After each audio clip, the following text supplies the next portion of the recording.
신년 특별 기도회 넷째 날 저녁에 함께 하신 여러분들 한 분 한 분을 다시 한번 주님의 이름으로 축복합니다. 우리 옆에 있는 분들에게 이렇게 한 번 더 인사했으면 합니다. 올 한 해 폭풍 속을 진리로 걸어갑시다. 우리 한번 인사할까요? 시작. 올 한 해 폭풍 속을 진리로 걸어갑시다. 여러분, 2021년 우리 교회 표 참 마음에 드시지 않습니까? 저는 매년 우리 교회 표가 참 마음에 잔잔한 감동으로 다가오는데 특별히 올 2021년 표가 더욱 마음에 와닿습니다. 만만치 않은 일들이 올 한 해에도 일어나겠지만 그때마다 이 표를 붙잡고 기억하며 진리 되신 예수 그리스도, 또 진리 되신 하나님의 말씀을 붙잡고 믿음으로 헤쳐가는 저와 여러분이 되시기를 간절히 소망합니다. 자, 어제에 이어서 우리가 올 한 해 폭풍 속을 진리로 걸어갈 때 주의해야 될 것에 대해서 계속해서 생각해 봤으면 합니다. 여러분, 우리가 인생의 홍해바다, 유라굴로 광풍을 헤쳐갈 때요, 정말 힘들 때가 언제라고 생각되십니까? 우리는 보통 고난의 정도를 가지고 힘듦을 설명하려고 하지만 사실 사람들은 다 자신이 겪고 있는 고난을 가장 큰 고난으로 여기기 때문에 정도의 차이는 사실 중요하지 않습니다. 오히려 어제 말씀처럼 고난을 믿음으로 헤쳐가려고 할 때 우리 마음을 흔들고 빼앗는 자들이 등장하면요, 정말 힘들어집니다. 자, 그런데 이것이 폭풍을 헤쳐갈 때 우리가 겪게 되는 외부적인 어려움이라면 가장 큰 내면의 어려움은 무엇인지 아십니까? 바로 하나님의 말씀이 더 이상 들리지 않을 때입니다. 이해가 되십니까? 아무리 예배를 드려도 하나님의 임재가 경험되지 않고 하나님의 말씀이 내 마음에 들리지 않을 때입니다. 그러면 정말 폭풍을 헤쳐갈 힘이 나지 않습니다. 여러분, 인생의 폭풍은요, 누구나 다 때가 되면 겪습니다. 제가 목회를 하면서 보면요, 주일날 교회에 단정하게 옷을 입고 와서 항상 상냥하게 웃고 인생 고생 없이 사신 것 같은 넉넉한 모습으로 사람들을 대두여 개인적으로 신방 가서 이야기를 들어보면 인생의 폭풍을 경험하지 않은 분이 거의 없습니다. 겉에 보이는 것이 다가 아니라는 거죠. 그런데요, 정말 힘든 것은요, 인생의 폭풍 자체가 아니라 폭풍 속에 주님의 음성이 들리지 않을 때입니다. 예배를 드려도 마음에 감격이 없고 말씀을 들어도 아무 느낌이나 감동이 없는 그런 상태 말입니다.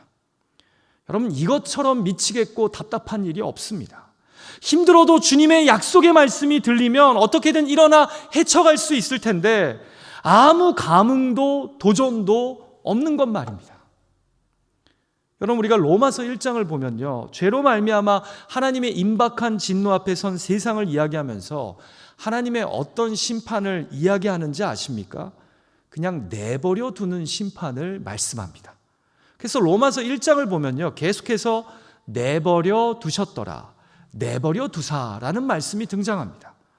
여러분, 폭풍 속에서 제일 힘든 때는요, 마치 하나님이 나를 내버려 두신 것처럼 아무 말씀이 들리지 않을 때입니다. 폭풍 속에서 이것처럼 절망적인 상황은 없습니다. 여러분, 신학자들은요, 기독교를 계시의 종교라고 말합니다. 무슨 말입니까?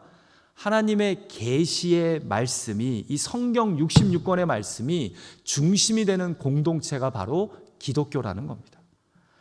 다르게 얘기해서 여러분, 폭풍 속을 진리로 걸으려면요, 진리 되신 말씀이 우리와 함께 해야죠. 그런데 진리가 안 보이고 안 들리는데 무엇을 붙잡고 폭풍 속을 걷겠습니까?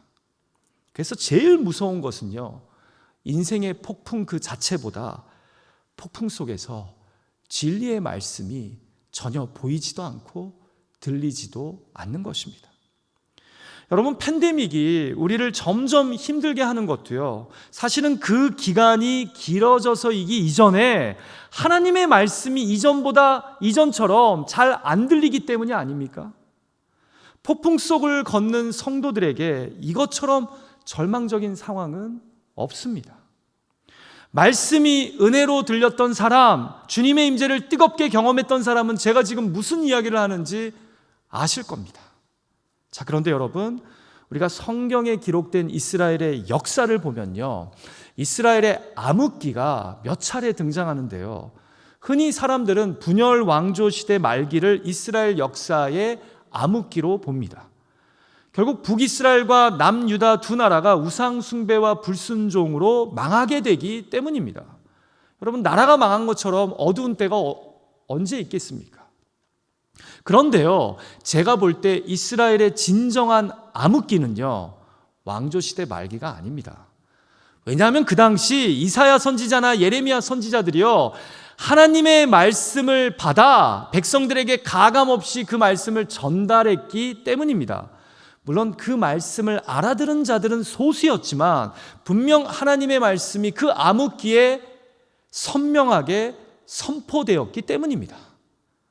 그럼 이스라엘이 참으로 영적 암흑기에 있었던 때는 언제일까요? 저는 개인적으로 바로 사사시대에서 왕조시대로 넘어가는 엘리 제사장 때가 제일 암흑기였다고 생각합니다. 같이 오늘 본문 1절 말씀을 읽을까요? 같이 읽죠. 시작. 아이 사무엘이 엘리 앞에서 여호와를 섬길 때에는 여호와의 말씀이 희귀하여 이상이 흔히 보이지 않았더라. 말씀이 어떠했다고요? 희귀했답니다.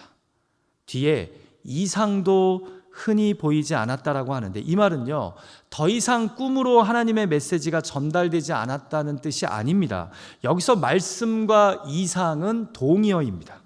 우리가 구약을 보면 선지자들이요, 하나님의 말씀을 들었다라고 표현하기보다 보았다라고 기록하는 장면을 곳곳에서 발견하게 됩니다.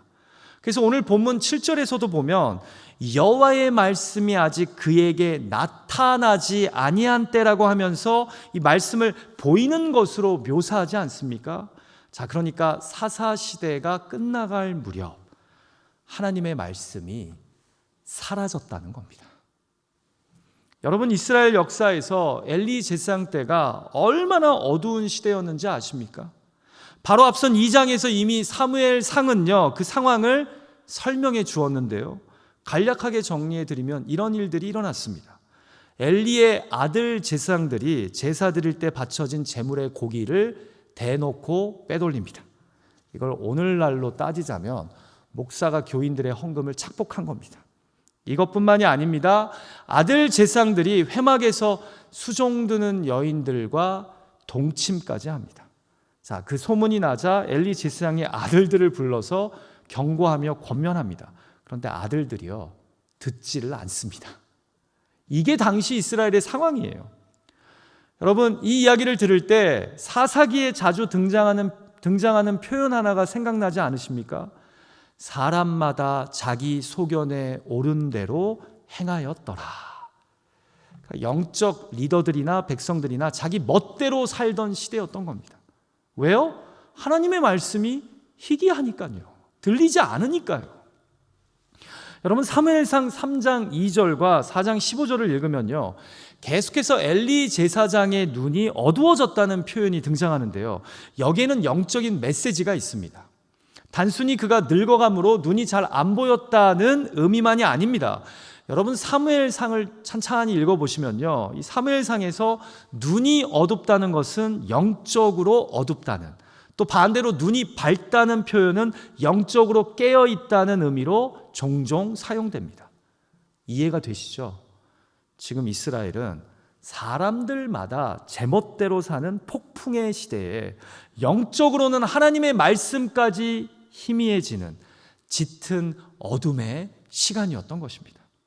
마치 오늘날의 한국교회나 이민교회의 모습과 유사하지는 않습니까? 자, 그런데 여기서 그냥 이스라엘이 폭삭 주저앉나요? 아니면 민족이 끝장납니까? 아닙니다. 풍정등화 같은 상황이 일어나는 가운데 다시 말씀을 붙잡는 사람 한 명이 일어납니다. 바로 사무엘 선지자입니다. 그리고 그 진리의 말씀을 붙잡고요, 자기 좋을 대로 사는 사람들에게 하나님의 말씀을 가르치고 도전합니다. 그래서 결국 이스라엘이 사사시대의 폭풍을 지나 왕조시대의 기틀을 잡는데 이 사무엘 선지자가 사용됩니다. 자, 제가 오늘 저녁 여러분과 함께 씨름하고자 하는 질문은 이것입니다. 우리가 폭풍 속에서 말씀의 부재를 느낄 때 어떻게 해야 다시 말씀이 내 귀에 들리기 시작합니까? 우리는 어떻게 폭풍 속을 진리 대신 하나님의 말씀을 붙잡고 걸어갈 수 있습니까? 자, 첫 번째로 폭풍 속을 진리로 걷는 자는요, 폭풍 속에서도 여전히 말씀하시는 하나님을 기대하는 자입니다. 자, 같이 본문 2절과 3절 말씀을 한 목소리로 같이 읽을까요? 시작. 엘리의 눈이 점점 어두워가서 잘 보지 못하는 그때에 그가 자기 처소에 누웠고 하나님의 등불은 아직 꺼지지 아니하였으며 사무엘은 하나님의 궤에 있는 여호와의 전 안에 누웠더니. 여러분, 지금 읽은 본문에서 이스라엘의 어두운 영적 상태를 대표하는 엘리 제사장과 하나님이 새롭게 일으켜 사용하시려는 어린 사무엘이 서로 대조되고 있다는 것을 파악하셨습니까? 자, 여호와의 말씀이 희귀하고 희미한 가운데 눈이 어두운 한 사람은 자기 처소에 가서 눕습니다. 그런데 어린 사무엘은 하나님의 임재를 상징하는 궤가 있는 여호와의 전 안에 누워 있습니다. 자, 그런데 이 희귀한 하나님의 말씀이 누구에게만 들립니까? 어린 사무엘에게만 들립니다. 여러분, 본문에서 여호와의 전이란 아직 성전이 완성되기 이전이기 때문에 성막을 의미합니다. 그런데 중간중간에 시적 표현을 즐겨하는 사무엘상은요, 아직 하나님의 등불은 꺼지지 않았고 사무엘은 그 성막 등불이 켜 있는 여호와의 전 안에 누워 있었다라고 기록합니다. 그런데 바로 이때 하나님의 말씀이 사무엘에게 임한 것입니다. 여러분, 이것이 매우 중요합니다. 이 본문에서 하나님의 임재를 상징하는 등불이 아직 꺼지지 않았다는 것은요, 영적 리더들의 부패와 백성들의 죄악으로 인해 비록 주님의 말씀이 희귀해졌지만 이스라엘에게 아직 구원과 회복의 소망이 완전히 사라진 것은 아니라는 뜻입니다. 아직도 하나님은 폭풍 속에 있는 이스라엘에게 말씀하기를 원하신다는 겁니다. 여러분, 이것을 다르게 이야기하자면요, 지금 하나님의 말씀이 희귀한 이유는 하나님 때문이 아니라 바로 영적 리더들이 거룩을 상실하고 자기 멋대로 살던 백성들이 스스로의 귀를 막았기 때문입니다. 마치 엘리 제사장의 눈이 점점 어두워진 것처럼요. 사랑하는 예배자 여러분, 이 칠흑 같은 어두운 상황에서도 아직 하나님의 등불은 꺼지지 않았습니다. 폭풍 속에서 주님의 말씀이 잘 안 들리는 것은요, 사실 하나님이 우리에게 더 이상 말씀하시기 싫어서가 아닙니다. 오히려 우리가 이 인생의 폭풍 이전부터 하나님의 말씀을 멀리하고 자기 좋을 대로 살아왔기 때문입니다. 항상 예배가 끝나면 그냥 자기 처소에 가 누워 있었기 때문입니다. 아니면 필요할 때만 하나님의 말씀을 찾았기 때문입니다. 사무엘처럼 주님의 전에 나와 그 옆에서 말씀 듣겠다고, 나에게 제발 말씀해달라고 간절히 사모하고 기대하는 마음으로 삶을 살아가지 않았기 때문입니다. 자, 그러다가 갑자기 인생의 폭풍이 불어옵니다. 그런데 주님의 음성이 잘 들릴까요? 안 들릴까요? 당연히 안 들리죠. 하나님의 말씀을 사모하지도 않았는데 이 폭풍 속에 있는 나에게 하나님이 말씀하기 원하신다는 것을 잊고 있는데요, 나의 그 광풍에 지금 집중하고 있는데요. 여러분, 이 말씀을 오해해서 말씀이 잘 안 들릴 때는 예배당에 가서 자야 한다고 적용하지 마십시오. 여러분, 팬데믹이 우리에게 준 도전이 무엇입니까? 예배당만이 아닌 우리의 가정을, 내 일상의 시간 중 일부를 하나님의 성막으로 필히 만들어야 한다는 것 아닙니까? 그렇게라도 안 하면 내가 주님의 음성을 들으며 이 폭풍 속을 헤쳐갈 수 없다는 것 아닙니까?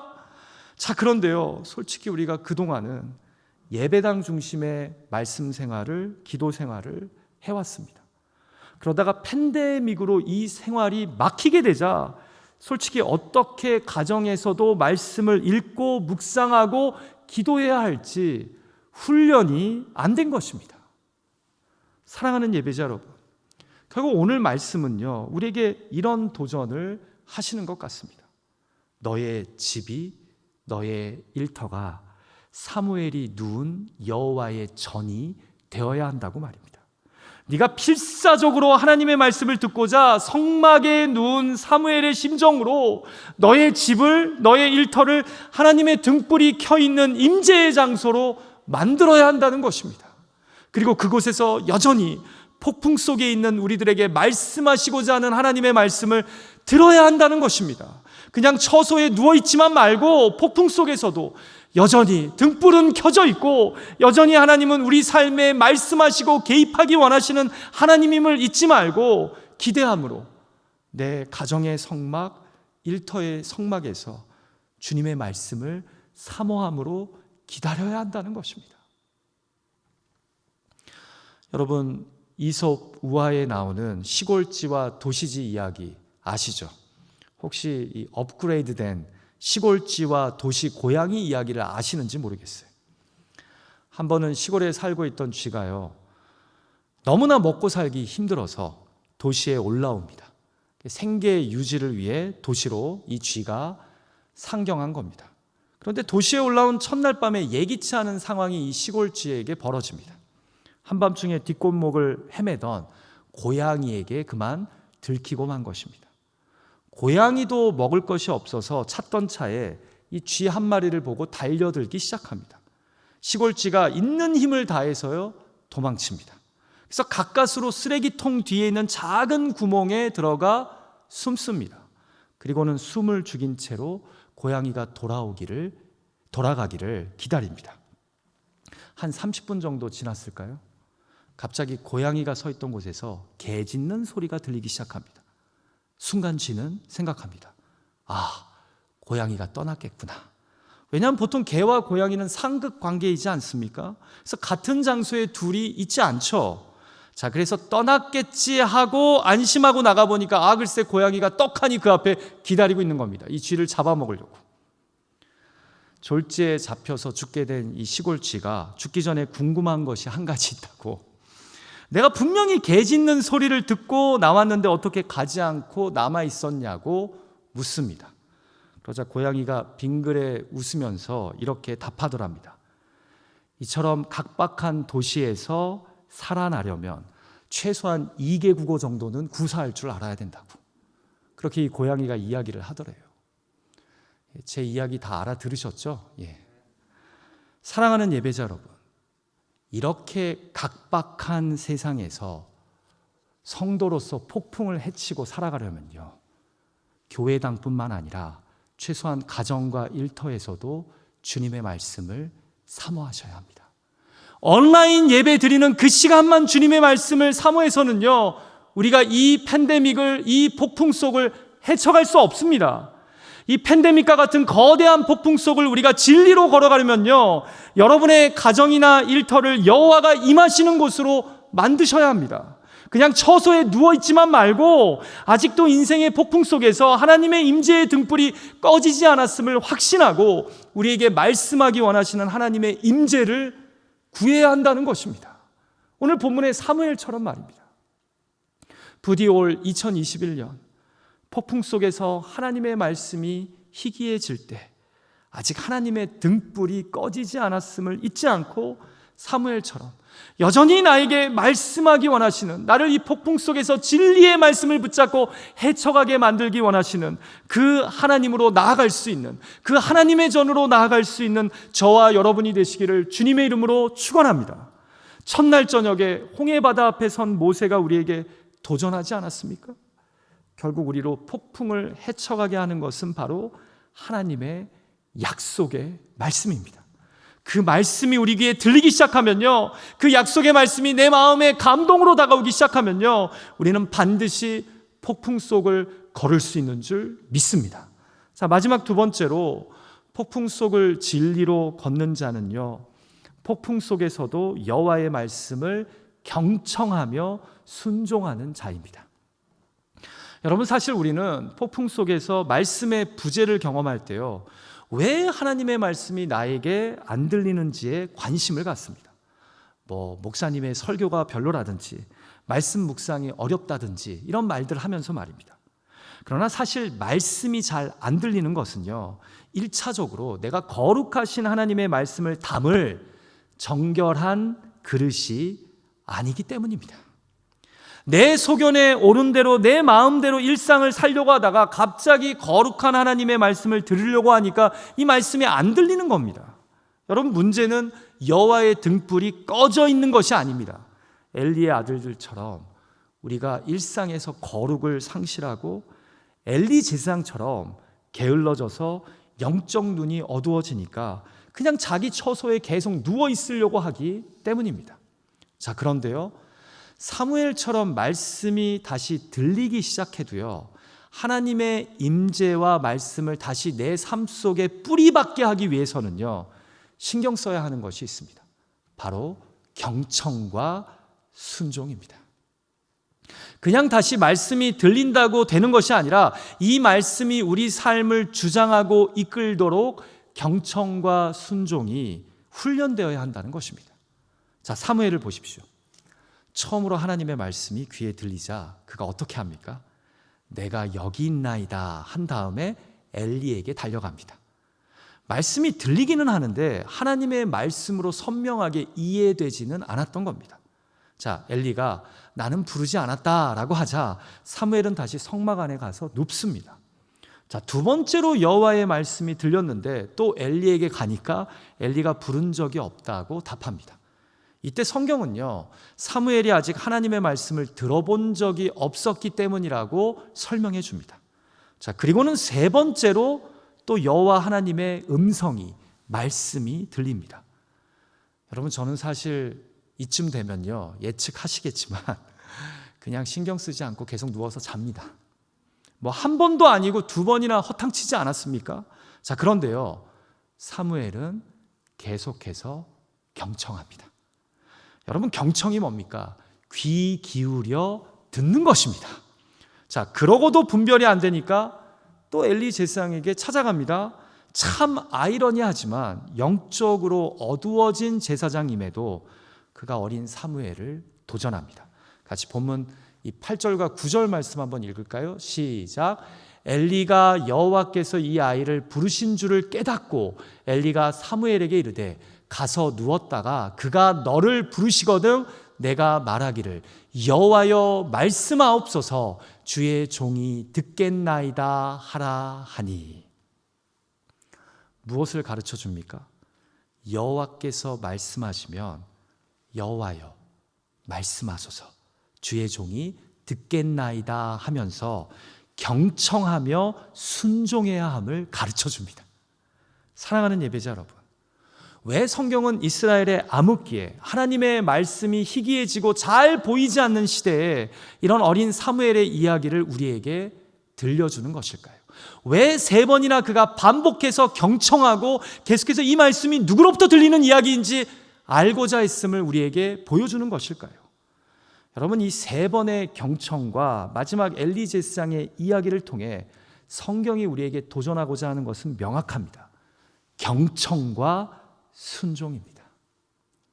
폭풍 속에서 하나님 말씀의 부재를 느낄 때 우리는 세밀하게 주의 말씀에 귀를 기울여 경청하려고 해야 합니다.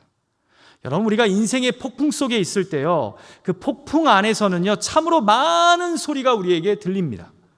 이렇게 해야 한다, 저렇게 해야 해결될 것이다, 이 방법으로 해야 된다 등등 말입니다.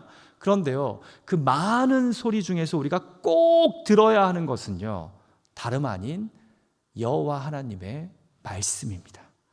약속의 말씀입니다. 그래서 하나님의 말씀을 끝까지 경청해서 들어야 합니다.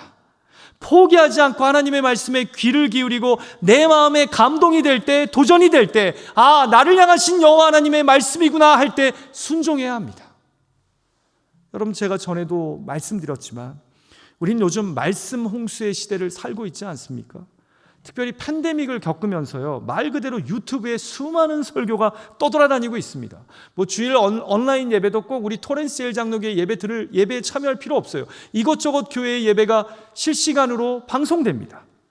그런데요, 오히려 홍수 시대에 마실 물이 귀한 것처럼 너무나 많은 말씀들이 우리 귀에 들리고는 있지만 진정 나를 부르시고 나를 향한 하나님의 말씀은 오히려 희미해지고 희귀해지고 있지는 않습니까? 왜요? 경청하지 않고 그냥 듣기만 하기 때문입니다. 누워서 듣다가 그냥 나를 향한 말씀 아니구나 하고 지나가기 때문입니다. 그러나 인생의 폭풍을 지날 때는요, 오히려 하나님의 말씀을 더 경청하셔야 합니다. 사무엘처럼 말입니다. 그리고 나를 향한 말씀임을 깨달으면 어떻게 합니까? 여호와여 말씀하소서, 주의 종이 듣겠나이다 하며 순종의 발걸음을 내딛어야 됩니다. 그래야지 암흑기에서, 이 폭풍 속에서 우리가 진리로 걸을 수 있는 것입니다.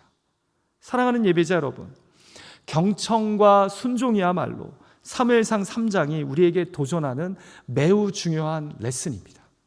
그래야 폭풍 속을 진리로 헤쳐가는 기적이 우리 삶에서 일어나기 때문입니다. 그래야 폭풍 속에서 진리 되신 하나님의 말씀의 부재에서 우리가 벗어날 수 있기 때문입니다. 부디 인생의 폭풍 속에서 말씀으로부터 멀어지는 절망 속에 빠지지 마십시오. 아무리 내가 겪는 폭풍이 거세도 말씀이 들리면, 그 말씀이 내 마음에 감동과 도전을 주면 우리는 결국 폭풍을 헤쳐갈 수 있는 줄 믿습니다. 우리로 진정 살게 하는 것은 바로 여호와 하나님의 말씀이기 때문입니다. 말씀을 마칠까 합니다. 저는 여러분, 성경 말씀 중에 고난 가운데 말씀을 붙잡고 살아가는 신앙인의 고백을 가장 아름답게 기록한 말씀이 시편 119편이라고 생각합니다. 그 말씀의 105절과 107절의 말씀을 여러분에게 읽어드립니다. 오늘 이 설교를 마무리하며 여러분에게 주시는 하나님의 거룩한 말씀입니다. 주의 말씀은 내 발의 등이요 내 길의 빛이니이다. 나의 고난이 매우 심하오니 여호와여 주의 말씀대로 나를 살아나게 하소서. 2021년 만만치 않은 한 해를 보내면서 인생의 폭풍을 주의 말씀으로 헤쳐가는 저와 여러분이 되시기를 간절히 축원합니다. 잊지 마십시오. 우리 인생의 최고의 위기는요, 인생의 폭풍 그 자체가 아닌 바로 폭풍 속에서 말씀이 부재한 삶입니다. 오늘 이스라엘의 암흑기에 다시 말씀을 듣고 일어난 사무엘처럼 폭풍 속에서도 여전히 말씀하시는 하나님을 기대하십시오. 그리고 폭풍 속에서도 여호와의 말씀을 경청하며 순종하는 훈련을 하십시오. 그렇게 폭풍 속을 진리의 말씀을 붙잡고 걸어가는 저와 여러분의 가정과 일터 그리고 관계가 되기를 주님의 이름으로 축원합니다. 이제는 우리 구주 예수 그리스도의 십자가 대속의 은혜와 독생자를 우리 위해 아낌없이 내어주신 아버지 하나님의 그 포기하시지 않는 사랑과 성령님의 오늘 예배와 말씀과 기도 가운데 감화, 감동, 역사하심이 오늘 주신 말씀을 붙잡고 올 한 해 말씀이 부재하고 말씀이 희미하게 들리는 것이 아니라 주의 능력의 말씀이 생생하게 우리의 삶을 다스리시고 이끄심으로 말미암아 그렇게 폭풍 속을 진리로 걸어가기로 결단하는 고개 숙인 예배자들 위해 그들의 가정과 일터를 여호와의 성전으로 만들어가는 자들 위해 이제로부터 영원토록 함께 하시기를 간절히 축원하옵나이다. 아멘.